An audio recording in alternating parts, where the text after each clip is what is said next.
Tecul ede'iyye, dualardın tacısı. Dualar көп. Oşo dualardın içinen en jetip turganı, barın kamtıp alganı, bardık tolgon tokoy milyon milyardtыган dualardın içindeki manini, mağızdı, payda kasiyetli, öz içinde kamtıp algan bir dua var. Oşonu en көп aytsanız bardık dualardı öz içinde kamtıp aladı. Subhanallah. Biroq siz uşul men ayta turgan azır duanı bilesiz. Bilesiz. Biroq mani bere berbeysiz. Hazır men aytkandan keyin жакшылап угуң, жакшылап түшүнүң да, мындан кийин бассаңыз турсаңыз, колду көтөрүү шарт эмес мисалы дуада. Бассаңыз турсаңыз ошол дуаны айта бериңиз. Ал кайсыл? Угуп туруң. Роббана атина фид-дунья хасана ва фил-ахирати хасана ва кина азабан-нар. Бул дуаны сиз жат билесиз да. Баарыбыз билебиз, Кудайга шүкүр. Керек болсо пайгамбарыбыз саллаллаху алейхи ва саллям бул дуаны намаздын аягында ташаххудтан кийин, салаваттарды окуп бүткөндөн кийин сөз түрдө кошкула деген ошол Роббана атина фид-дунья хасана ва фил-ахирати хасана ва кина азабан-нар. Мен дайым намазымда кошом, дайым намазымда кошом. Мындан башка да кошула турган дуалар бар. Буюрса аларга да кезек келет айта турган. Mufassirler, tafsirçiler, бұл өзі ayat, Бақара сүресіндегі ayat, дуа. Ушыл аятқа келгенде өтө чоң чалкыган мани берген. Кандай? Карап көрүңүз. Роббана атина фид-дунья хасана. Ey Rabbimiz, ey жараткан Аллах, атина бергин бизге фид-дунья, бул дүнүйөдө хасана, бир жакшылык бер. Bir жакшылык бер. Ал кандай жакшылык? Жакшылыктын түрү көп да. Ошол жакшылыктын барын, дүнүйөдөгү ийгилик, жакшылыктын барын ушул сөз өз ичине камтып алган. Ким бул дүнүйөдө перзенттүү болгусу келсе, бир туугандарында ынтымак болуусун эңсесе, мыкты жубай кааласа, кыздар мыкты жолдош эңсесе, ата-энеси менен мамур жумур жашагысы келсе, өлкөсүндө тынчтык, иши кылып мамур жумур, дагы башка мен айта албаган миллиондогон, миллиардтаган жакшылык болуусун кааласа, ушул дуаны окусун дейт. Бирок муфассирлердин, тафсирчилердин басым берип айтканы Роббана атина фид-дунья хасана, Раббибиз, эй жараткан Раббим, мага бул дүйнөдө бир хасана, бир жакшылык бер.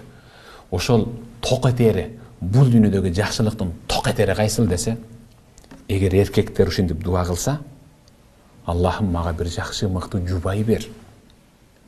Мени уккан, алажипти аттабаган, көзүмө чөп салбаган, каяш айтпаган, чоочун башка эркектин көздөрүнө жасанып көрүнбөгөн, намазхан, пешенеси саждадан үзүлбөгөн, үлгүлүү, өрнөктүү, тосук, жабык, бейиштик бир аял бер деген түшүнүк.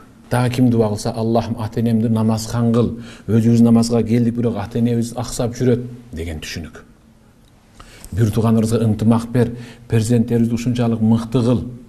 Хасана, ушул жердеги хасана жубай жөнүндө кетип бартат.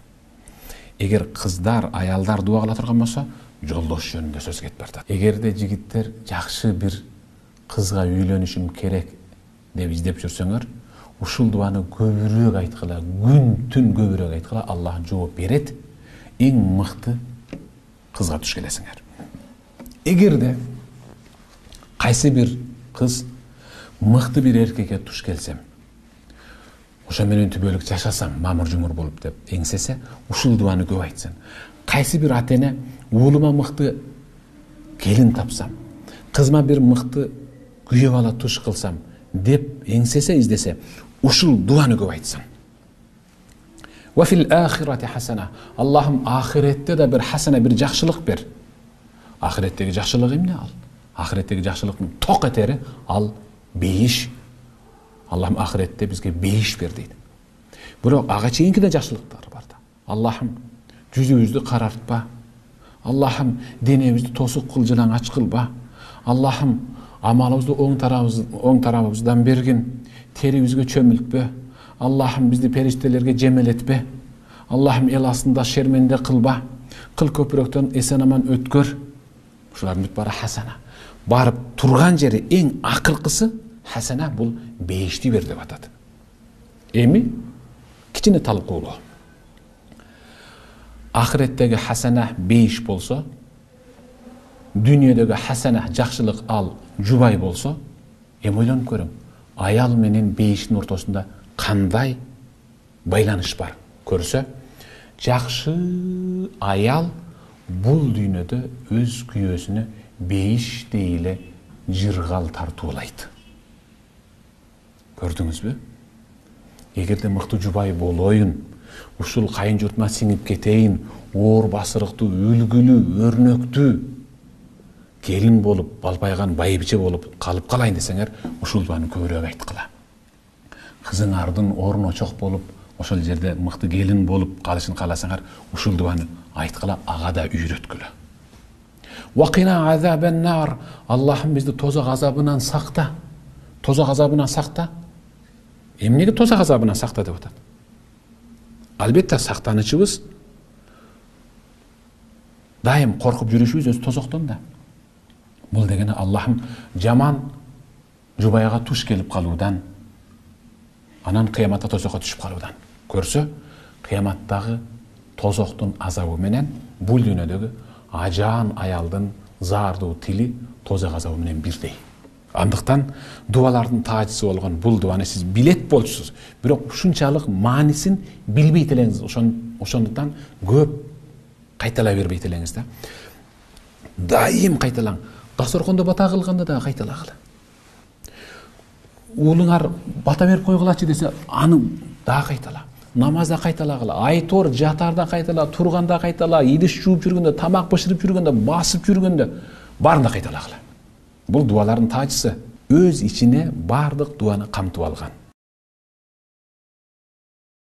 Тажул адия, дуалардын таажысы. Дуалар көп. Ошо дуалардын ичинен эң жетип турганы, баарын камтып алганы, бардык толгон токой миллион миллиарддаган дуалардын ичиндеги маанини, магызды, пайда касиетти өз ичине камтып алган бир дуа бар. Ошону эң көп айтсаңыз, бардык дуаларды өз ичине камтып алат. Субханалла. Бирок сиз ушул мен айта турган азыр дуаны билесиз. Билесиз, бирок маани бере бербейсиз. Азыр мен айткандан кийин жакшылап угуң, жакшылап түшүнүң да, мындан кийин бассаң